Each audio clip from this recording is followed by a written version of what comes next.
Hello दोस्तों, आप सभी का स्वागत है आपके अपने YouTube channel study experts classes पर एक कदम सफलता की ओर। जो चैनल पर नए आए हैं वो हमारे चैनल को सब्सक्राइब करना ना भूलें। और दोस्तों, आप सभी का बहुत बहुत शुक्रिया हमारे सारे वीडियोस को लाइक करने के लिए, पसंद करने के लिए, शेयर करने के लिए और हमसे जुड़े रहने के लिए आप सभी का हम शुक्रिया अदा करते हैं। हमेशा की तरह आज भी हम ये वीडियो लेकर के आए हैं आपके लिए, जो एक छत्तीसगढ़ पर आधारित है। तो छत्तीसगढ़ पर आधारित आपके जो भी पेपर होने वाले हैं, सीजी व्यापम, सीजीपीएससी, तो इसमें आपको छत्तीसगढ़ के अंतर्गत जैसे विशेषण क्रिया छत्तीसगढ़ भाषा में कैसा होता है, आपको क्रिया वैसे नॉर्मल पता है, बस छत्तीसगढ़ी में क्रिया का उपयोग कैसे करते हैं वो इस पार्ट में हम सीखेंगे। बिना देर के हुए ये सेशन हम स्टार्ट करते हैं। क्रिया जिन शब्दों से किसी कार्य के होने या करने का या किसी स्थिति का बोध होता है उसे हम क्रिया कहते हैं। धातु क्रिया के मूल रूप को धातु कहा जाता है। जो मूल रूप होता है क्रिया का वो क्या होता है, धातु होता है।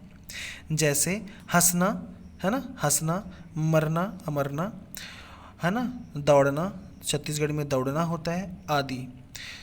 वचन और पुरुष के अनुसार क्रिया के रूप में परिवर्तन मिलता रहता है। क्रिया किया मतलब क्रिया निर्माण की विधि क्या होती है, क्रिया निर्माण की छत्तीसगढ़ी में निम्नानुसार क्रिया निर्माण की विधि होती है। हिंदी की भांति ही छत्तीसगढ़ी में भी मूल धातु में ना प्रत्यय जोड़ने से क्रिया का जो निर्माण है वो होता है। जैसे अमर है ना, अमर क्या है, मूल है इसका, यानी कि मूल धातु है इसका अमर। अब इसमें हम ना प्रत्यय लगा के अमरना, अमरना मतलब होता है किसी चीज़ को उठाना, पकड़ना, ठीक है। बैठ, ठीक है, बैठ क्या है, मूल धातु है ना। अब उसमें ना लगा देते हैं तो क्या हो जाता है, बैठना यानी बैठ जाना। ऐठ और ऐठ में भी ना लगा के ऐठना तथा ऐठना शब्द का निर्माण होता है, जो कि एक तरीके का क्या है, यह एक क्रिया है। छत्तीसगढ़ी में अनेक क्रिया मूल धातु में बो युक्त होने से भी बनती है। बो क्या है बताते हैं हम आगे आपको उदाहरण में। जैसे धातु क्या है, जा, जा धातु है, इसमें हम प्रत्यय क्या लगाते हैं, बो, जाबो यानी कि जाएंगे होता है छत्तीसगढ़ी में इसका मतलब। तो जाना भी क्या हो गया, क्रिया हो गया। खा है ना, खा में अगर हम बो प्रत्यय लगाते हैं तो क्या हो जाता है, खाबो यानी कि किसी चीज़ को खाने की बात हो रही है कि हम भविष्य में इसको खाएंगे, तो क्या हो रही है, क्रिया है खाना। पढ़, पढ़ में बो लगा करके क्या बन गया, पढ़बो यानी कि पढ़ाई करेंगे। इसी प्रकार चल, चल में बो लगा दिया गया छत्तीसगढ़ी में, चलबो मतलब होता है चलेंगे। रेंग, रेंग में बो लगा देने पर क्या हो जाता है, रेंगबो है ना, तो रेंगबो यानी कि चलेंगे है ना। तो क्या होता है, चलना मतलब अब निकलेंगे यहाँ से, तो वो क्या होगा, रेंगबो बोलते हैं उसे, ठीक है। हिंदी की भांति छत्तीसगढ़ी में भी क्रियाएं धातुओं के अलावा संज्ञा और विशेषण से भी बनती है ना। जैसे कि हिंदी व्याकरण में जैसे कि होता है आपका क्रियाएं धातु के अलावा क्या होती है, संज्ञा और विशेषण से बनती है, ठीक छत्तीसगढ़ी में भी इसी प्रकार से इसका इस्तेमाल होता है।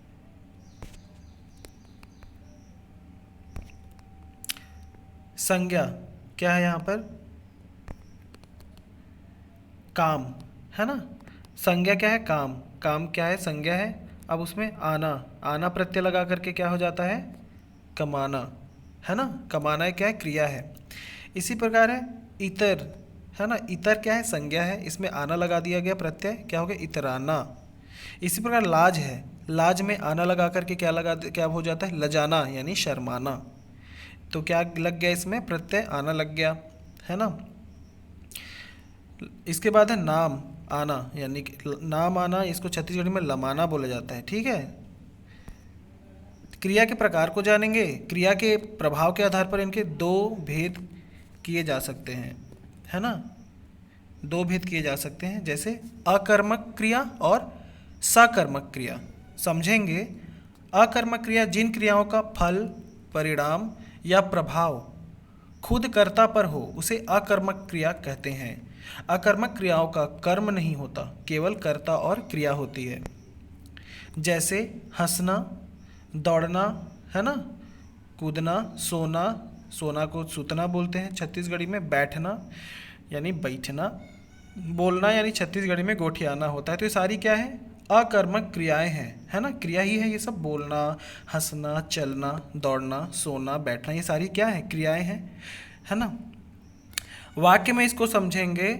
चिंताराम गुंथे है ना, चिंताराम गुंथे है ना, उसके बाद नीचे है समारू गुंथे, गुंथे यानी होता है चिंतन करना। अगर हम कोई बोलते हैं कोई गुनता है या गुंथे या गुन रहा है, यानी कि वो चिंतन कर रहा है।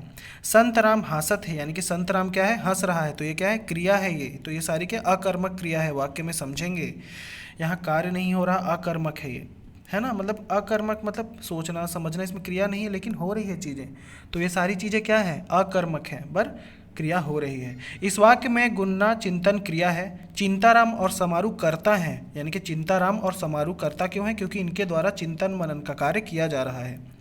क्रिया का प्रभाव चिंताराम एवं समारू पर ही पड़ता है, अतः गुणना एवं चिंतन अकर्मक क्रिया है।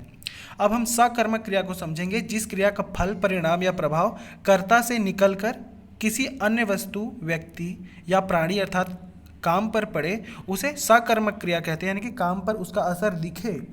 सकर्मक क्रियाओं में कर्ता कर्म और क्रिया तीनों ही होते हैं। उदाहरण जैसे राखे हाय मतलब रखा हुआ है, कहे मतलब कहा गया, आय मतलब आया, पिए मतलब पिया गया, पढ़े ले यानी कि पढ़ा गया हो, जाने यानी जानना, पूछे यानी पूछा गया हो, पाए यानी पाया हुआ हो।